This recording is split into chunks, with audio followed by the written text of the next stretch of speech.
In Washington, several senators received a classified briefing by the CIA Director Gina Haspel on this day, and they emerged to say it's clear that Saudi Arabia's crown prince was behind the killing of journalist Jamal Khashoggi. Khashoggi was killed in October at the Saudi consulate in Turkey, where he had gone to get paperwork for his planned marriage. The Saudis say government officials were responsible for the killing, but describe it as a rogue operation. Following the CIA briefing on this day, some senators slammed the Saudi description of the murder and an earlier briefing by Defense Secretary Mattis and Secretary of State Mike Pompeo. They had claimed there was no link to Crown Prince Mohammed bin Salman. Secretary Pompeo and Mattis are following the lead of the president. There's not a smoking gun, there's a smoking saw. You have to be willfully blind not to come to the conclusion that this was orchestrated and organized by people under the command of MBS, and that he was intricately involved in the demise of Mr. Khashoggi. Open source reports show that he had been focusing on Mr. Khashoggi for a very long time. It is zero chance, zero, that this happened in such an organized fashion without the Crown Prince. To further discuss, let's bring in Shai Franklin, a Middle East analyst and former executive of the World Jewish Congress. Shai, great to have you here again on set. Both Senator Lindsey Graham and also Bob Corker, Republican senators, they came out from this briefing very decisive. They both have very high confidence that the Saudi Crown Prince is behind this murder. The White House doesn't have this kind of confidence, or maybe they do, but they don't want to act accordingly. Do you think it's a mistake?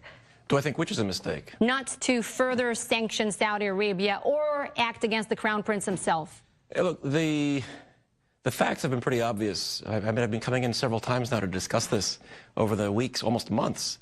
And I think the conclusions have been the same all along. The CIA came out with a report several days ago which backed this up. And Secretary Pompeo himself was director of the CIA until a number of months ago. So the idea that he isn't behind this, that the Crown Prince is not behind this, is preposterous. The question is what to do about it. And I think that with so many thousands of people killed in Yemen and starving right now in Yemen, the idea that this one journalist who, it's a terrible situation what happened, but the idea that sanctions or any kind of American action against Saudi Arabia will only come because of what happened to this individual, it seems a little ridiculous. But now that it's out there in the open, a lot of these issues are being taken under consideration. At the same time that the senators are being briefed by Director Haspel, there's also a resolution being considered that would actually force the United States to stop, in the Senate, that would stop the United States from supporting the war in Yemen from the Saudi side. What's wrong with that? What's wrong with? Was stopping the U.S. support for the war in Yemen. Well, from the Saudi side, it's bad. Right, but also, from the U.S. humanitarian side, given the Saudis have been engaged in indiscriminate killing of civilians. So I support that. I would support that. I think just as we're starting to have negotiations in Oman to possibly scale down the Yemen war, this could put the Saudis at a disadvantage in those negotiations, but I think it's well past time in terms of the humanitarian situation, in terms of U.S. positioning in the Middle East. Getting all of our ducks in a row behind Saudi Arabia, I think it disadvantages the United States. You know, the Crown Prince, he was just in Argentina and Buenos Aires at the G20 summit, and it didn't really seem to be completely isolated there. We saw a video of him speaking privately with French President Emmanuel Macron. Now, it's true that France and also Germany, they acted against Saudi Arabia. Germany halted arms sales to Saudi Arabia. But why is a different kind of response expected from President Trump? Why is the U.S. held to higher standards? I think that the world and many Americans still see the United States as the global leader. But the fact is that President Macron was overheard to be telling the Crown Prince that he needs to do something about this. He needs to be more transparent, that he's been misleading him. I don't remember the exact words. So yes, he was engaging with the President of France, but he was being browbeaten by the President of France. And the only person he had an enthusiastic welcome from was the high five with President Putin. So if your only friend there is President, if the two buddies are President Putin and the Crown Prince of Saudi Arabia, then they are the ones who are isolated. Lindsey Graham, the Republican from South Carolina, used to be Saudi Arabia's best friend in the U.S. Senate. He would constantly defend them on the Senate floor, and now there's Lindsey Graham saying it is time to stop doing business with Saudi Arabia, stop selling them weapons as long as the Crown Prince is still there. Is that a good idea? He's a politician. He's a senator. The Senate, this Congress is going out of session in a few weeks. Since the passing of Senator McCain, I think Senator Graham has become a little more mercurial. Maybe he doesn't have his sea anchor to sort of hold him in place. I think he's reacting viscerally, and that's his prerogative. Do you think there's a chance that even without further sanctions against Saudi Arabia or an action against the Saudi Crown Prince, the lesson for the kingdom, for the Saudi Crown Prince has been learned, and that from now on, if the Saudi kingdom want to play with the West, then they have to live up to certain Western standards? I think that if there were going to be lessons learned by the Crown Prince, they would have been learned many months ago when they had to take the initial public offering off the table for Aramco. Middle East analyst Shai Franklin, former executive of the World Jewish Congress. Shai, good to have you in studio. Thank you. Thank you. In Brussels, U.S. Secretary of State Mike Pompeo held a briefing on his own.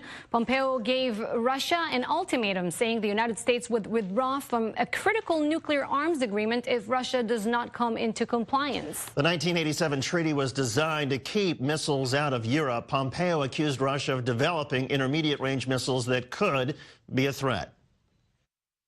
In light of these facts, the United States today declares it has found Russia in material breach of the treaty and will suspend our obligations as a remedy effective in 60 days unless Russia returns to full and verifiable compliance.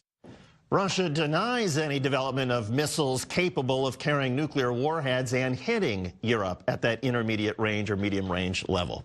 Turning now to France, where the government has suspended the gas tax hike that triggered weeks of violent protest in and around Paris. It was supposed to take effect in 3 weeks and has been delayed for at least 6 months. The question now is it enough to calm the protesters and save President Emmanuel Macron's job? And we'll try to answer this question with I24NEWS correspondent Marie Gentrick. Marie, can we say that the French government is caving in, losing ground? Well, we can say for sure that it's changing its strategy, because before it was really tough. It was saying we won't change anything, and now we see that it's a bit more flexible.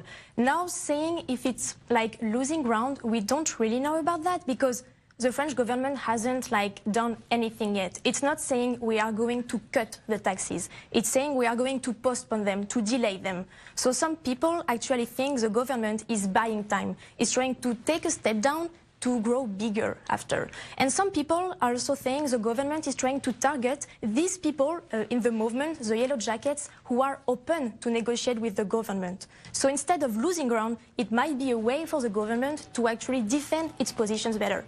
And how are the Yellow Jackets reacting? They're supposed to have another huge demonstration on Saturday. Is that still on? Yeah, it's still on. For now, the Yellow Jackets are not happy with what they have been hearing from the government. They say it's too late, and above all, it's not enough. They want the taxes to be cut. They don't want them to be freeze. They want them to stop right now. Some of them also want the minimum wage to be increased, because they say the life is too expensive and they don't have enough money to end the month. So for now, they say we are not happy with what we have, and we will keep protesting as long as we have to, and they will be protesting on Saturday for another national demonstration. Interesting. I24NEWS correspondent Marie Gentrick. Marie, thank you. We appreciate it. In Britain, Prime Minister Theresa May is also feeling the heat. She lost a key vote in Parliament as she battles to get her plan through to separate Britain from the European Union, better known as Brexit. The clock is ticking down on the deadline as Prime Minister May tries to drum up enough support to get the bill passed. Let's bring in our British correspondent, Jonathan Sarchidoti, also in charge of all of our UK coverage from London. And Jonathan, Theresa May was defeated in a vote today in the House of Commons on a Brexit-related vote. Explain what happened and also the significance. Well, in fact, defeated 3 times today, government ministers were found to be in contempt of Parliament for the first time in history. Theresa May therefore effectively lost control. What happened was that she had refused to publish the full advice that she'd been given legal advice from the Attorney General, even though other MPs had demanded that, of course, from the opposition party, the Labour Party. Now, they then said that despite their having asked for it, they hadn't been presented with it, and that meant that they wanted to bring this contempt vote to the House, and they were allowed to do so, and she lost that vote. She lost first an amendment to that vote that would have seen it delayed, then she lost the vote itself, and then later on she even lost a vote which also was put to the House over how MPs would be able to alter any deal should she lose with her deal, which is going to that all-important vote on the 11th of December. So it looks like Theresa May is no longer in control. Jonathan, meanwhile, a top European law officer today, he advised that Article 50 could be reversed by the UK. Remind us, what exactly is Article 50 and how important is this legal opinion? That's right. A top EU law officer has suggested that the UK can actually stop Brexit by revoking Article 50. Now, Article 50, you ask very sensibly, what is it? Article 50 was the triggering mechanism that was built into the rules of the EU so that any country could choose to leave the European Union. Britain triggered that 2 years ago, and it set off a 2-year period in which the negotiations would take place, which Britain is nearing the end of. Of course, those who wish to remain in the EU, and many of them don't like Theresa May's deal that she's trying to push through Parliament now, believe that revoking Article 50 would enable Britain to reverse all of this and almost wake up as if it was a bad dream. Of course, there are some provisos there as well, which are that it couldn't be withdrawn and revoked in order for them just to trigger it again in the future, therefore buying more time for negotiation. But certainly this has given some hope to those who would like to see this whole thing undone. Jonathan, what's next in all this? When is the key vote that decides it all? And describe the potential scenarios here. Well, that vote is on the 11th of December, and Theresa May is still battling hard to try to convince members of Parliament to vote for the deal that she's come up with. Today, she said that if anybody's hoping for a perfect Brexit, they weren't going to get it. This was a negotiation, and she believes that this is the best version that we can get and the best deal that is on the table. She says that the country was fairly evenly split over leave and remain, and that this deal, therefore, has to satisfy both sides of that debate, even though the Leavers narrowly won. Now, she doesn't look like she's going to win that vote in the House of Commons. There are perhaps 100 members of her own party, members of Parliament, who are going to vote against it, and then others in the House, of course, who are going to vote against it. That could trigger off all sorts of different things. It could trigger off a vote of no confidence in her own party, see her lose her position as the leader of the Conservative Party, and then perhaps, well, obviously as Prime Minister as well, perhaps triggering a general election. It could see a change in negotiation position with the European Union. Maybe they would reopen negotiations, having said that they absolutely wouldn't.